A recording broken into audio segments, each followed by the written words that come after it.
केंद्रीय मंत्री महेंद्र नाथ पांडे ने वर्तमान सरकार के कार्यों का ब्यौरा रखा, वहीं विपक्ष पर निशाना साधा। केंद्रीय मंत्री डॉक्टर महेंद्र नाथ पांडे ने पत्रकार वार्ता की। इस दौरान उन्होंने पूर्व की सरकारों पर जमकर निशाना साधा और आरोप लगाते हुए कहा कि कांग्रेस की मनमोहन सिंह की सरकार और अखिलेश यादव की सपा सरकार के कार्यकाल में प्रदेश में विकास का कोई कार्य नहीं हुआ, जबकि इन लोगों ने कुल मिलाकर लगभग 10 वर्षों तक शासन किया। 10 वर्षों का शासन काफी लंबा होता है। योगी सरकार ने इन 5 वर्षों में केंद्र की सरकार के साथ मिलकर जो विकास का कार्य किया है वह अतुलनीय है। इस मौके पर उन्होंने प्रदेश और केंद्र सरकार के कार्यों का ब्यौरा भी रखा। विकसित देशों में ऐसा मैनेजमेंट नहीं था। मरीज को यही कहना कि घर में आइसोलेट पड़े रहिए। ये सारी चीजें इस प्रदेश ने सुखद अनुभव किया है। तो पहले तो आज सपा को, इनके लोगों को कोई हक नहीं बनता है जनता के बीच आशीर्वाद और वोट मांगने का, क्योंकि उन्होंने उत्तर प्रदेश के संग और उत्तर प्रदेश के संग हमेशा छल किया है, निजी सुख सुविधा की, अपने भोग विलास की राजनीति की है। हमारे इस 7.25 साल में मोदी युग में उत्तर प्रदेश जिस तरीके से आज आगे बढ़ा है, दूसरी बात, जो चीजें, मेरा ऐसा प्रदेश के अंदर विभिन्न अंचलों के, उत्तराखंड भी गया था दौरे से, पश्चिम के दौरों से, प्रदेश के मध्य भाग के दौरों से, मैं इस मत पर पहुंचा हूं कि जो उत्तर प्रदेश की बेहतरी आज मोदी और योगी जी की जोड़ी ने इस प्रदेश के अंदर, देश के अंदर किया है, जो बीमारू राज्य था अग्रणी राज्य बना है। और मोदी जी की अपेक्षा थी कि उत्तर प्रदेश ने इतना सम्मान दिया उस देशवासियों का, और उत्तर प्रदेश वासियों का कोई घर बिना पक्का छत के न रहे।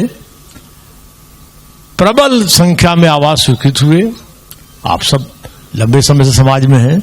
एक जमाने में इंदिरा आवास, गरीबी हटाओ योजना, क्या क्या था, एक दो आवास किसी बस्तियों में मिलते के बाद कई सालों तक लोग इंतजार करते थे। हर एक को आवास देने की योजना में केवल 60,000 आवास का पंजीयन हुआ। हमारे अखिलेश जी के कार्यकाल में 3 साल में 14 से 17 और मात्र 17,000 बने। डबल इंजन की सरकार क्या होती है उसका बिजली का उल्लेख आपको मैंने किया, उपलब्धता और हाउस होल्ड कनेक्शन के आधार पर अनेक भी तथ्य हैं। लेकिन इन 5 वर्षों में इस डबल इंजन की सरकार का योगदान कि 43 लाख प्रधानमंत्री आवास निर्मित करके वितरित कर दिए गए और 1 लाख प्लस मुख्यमंत्री आवास भी साथ में।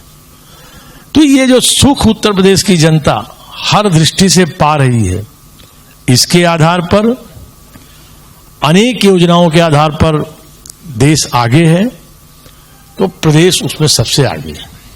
एक बात आपके बीच रखना चाहूंगा, कभी, और जिम्मेवारी से रख रहा हूं, पिछले दिनों गंगा में 2-3 प्रवास में मैंने देखा गंगा निर्मलीकरण, जिसको लोग मानते थे कि गंगा निर्मलीकरण नहीं हो पाएगा 100%, वह हुआ है। मैं बाल्यकाल से पूजा पाठ वाला व्यक्ति हूं। गंगा में किनारे में भी, मध्य में मैंने आचमन करके पत्रकार साथियों को करा के दिखाया है, गंगा निर्मल हुई है।